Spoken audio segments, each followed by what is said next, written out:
अस्सलामुअलैकुम, आदाब, नमस्ते, गुड नून। डियर स्टूडेंट्स, कैसे हैं आप? हम आपकी खिदमत में एक बार फिर से हाजिर हैं अपने नए मौजू के साथ, जिसका उन्वान है उर्दू अदब में नज़्म निगारी का फ़न। अजीज़ तुलबा, नज़्म शायरी की वो शक्ल है जिसमें कोई किस्सा, कोई वाक़या, कोई तजुर्बा या कोई ख़याल तसलसल के साथ पेश किया जाता है। क्योंकि नज़्म के माने ही पिरोने और यकजा करने के हैं, इस तरह नज़्म गज़ल की बिल्कुल बरअक्स होती है। क्योंकि गज़ल की ख़ुसूसियत ये है कि आम तौर पर उसका हर शेर एक मुकम्मल इकाई होता है और अपने अलग माने देता है।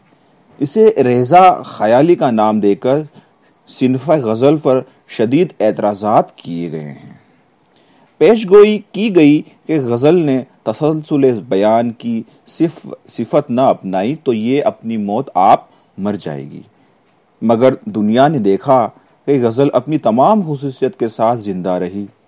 अलबत्ता 1857 के इनकलाब के बाद मगरिब के ज़ेर असर नज़्म की तरफ ज़्यादा तवज्जो हुई, क्योंकि बेशुमार ऐसे तजुर्बात थे जो तसलसल बयान का तकाज़ा करते थे। अजीज़ तुलबा, उर्दू में नज़्म पहले भी मौजूद थी, मगर इसे पाबंद नज़्म कहना चाहिए। ये नज़्म गज़ल से ज़्यादा मुख्तलिफ नहीं थी, क्योंकि इसमें बहर और काफ़िये की पाबंदी लाजमी थी। कसीदा, मरसिया और मसनवी नज़्म ही की मुख्तलिफ किस्में हैं। इनमें काफ़िया और बहरें दोनों होती हैं, लेकिन तसलसल बयान की शर्त लाजमी है। गज़ल की तो एक शक्ल मुकर्रर है, इसी शक्ल को हैयत भी कहा जाता है, यानी कि बनावट, गज़ल की बनावट। गज़ल की हैयत ये है कि तमाम मिसरों का वज़न यकसा होता है। पहला शेर जो मतला कहलाता है, उसके दोनों मिसरों में काफ़िया होता है। अगर रदीफ का एहतमाम किया गया है तो रदीफ भी होती है। बाकी तमाम शेरों में काफ़िया होता है, और गज़ल मुरद्दिफ यानी रदीफ रखने वाली है तो रदीफ भी होती है। आखिरी शेर जिसमें शायर का तखल्लुस भी होता है, मक्ता कहलाता है। आम तौर पर गज़ल का हर शेर एक मुकम्मल इकाई होता है और अपने अलग माने देता है। इसके बरखिलाफ नज़्म की कोई मुकर्रर शक्ल या मुकर्रर हैयत नहीं होती। नज़्म के लिए ये बहरहाल ज़रूरी है कि ख्याल या माने के एतबार से इसमें तसलसल हो और एक शेर दूसरे शेर में पेवस्त होता चला जाए। इसलिए कसीदा, मसनवी, मरसिया, वासोख्त, शेर, आसोब सब नज़्म ही के दायरे में आते हैं। लेकिन यहाँ जिस नज़्म का जिक्र है उसमें कसीदा, मरसिया, मसनवी, वासोख्त और शेर, शहर, आसोब दाखिल नहीं, क्योंकि अब इनका ज़्यादा रिवाज भी नहीं है, बल्कि ये एक अलग सिनफे की हैसियत से उभरी। और अहद हाजिर में इसने ऐसी तरक्की की कि गज़ल के मुकाबले में अगर किसी सिनफ को रखा जा सकता है तो वो नज़्म ही है। उर्दू की तकरीबन सभी शायरों ने नज़में लिखी, लेकिन जिन शायरों ने नज़्म गोई को बुलंद, खास और फ़रोग़ दिया उनमें नज़ीर अकबराबादी, मोहम्मद हुसैन आज़ाद, हाली, सिबली, इकबाल, अकबर इलाहाबादी, चकबस्त, जोश, फैज़, नून मीम राशिद, मेराजी, अख्तरुल ईमान, सरदार जाफरी, मखदूम, मिजाज काबिल ज़िक्र हैं। अज़ीज़ तुलबा, जिस तरह नज़्म के मौज़ूआत लामहदूद हैं, उसी तरह की इनकी शक्लें भी बेशुमार हैं। मुसम्मत की सारी शक्लें यानी मुसल्लस, मुरब्बा, मुखम्मस, मुसद्दस, मुसब्बह, मुसम्मन, मुतशा और मुअस्सर सब इसी में शामिल हैं, बल्कि बाज़ जगह गज़ल और मसनवी का फार्म भी इख्तियार किया गया।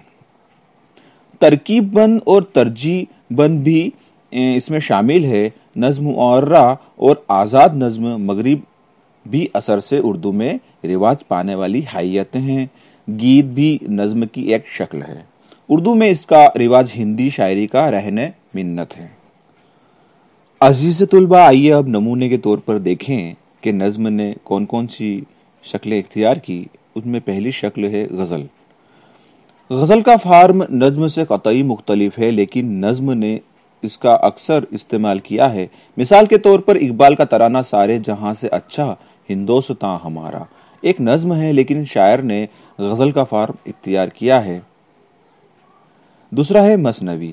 اقبال کی نظم والدہ مرحومہ کی یاد میں مثنوی کی شکل میں لکھی گئی ہے۔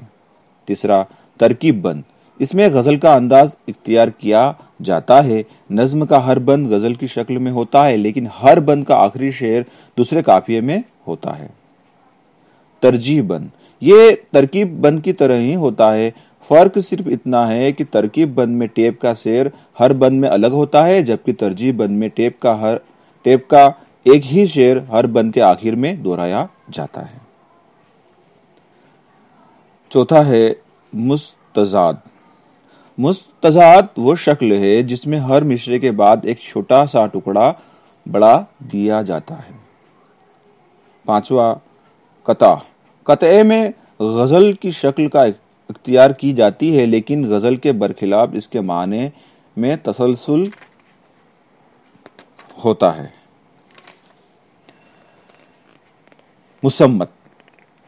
عزیز طلباء، یہ ایک عربی لفظ ہے جس کے معنی ہیں پیرونا۔ اس طرح یہ بھی ایک نظم ہوئی۔ اس کی مختلف قسمیں ہیں جو بند کے اشعار کے تعداد کو نظم میں رکھتے ہوئے مقرر کی گئی ہے۔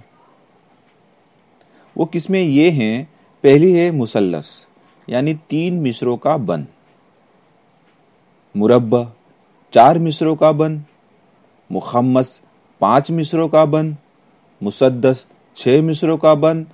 مرثیہ اسی ہی اسٹائل میں لکھا جاتا ہے۔ مسبع 7 مصروں کا بند، مسمن 8 مصروں کا بند، مکسر 9 مصروں کا بند، معشر 10 مصروں کا بند۔ عزیز طلباء، میں امید کرتا ہوں کہ آپ نے اس لیکچر کو بڑے غور و فکر سے سنا ہوگا اور سمجھا بھی ہوگا۔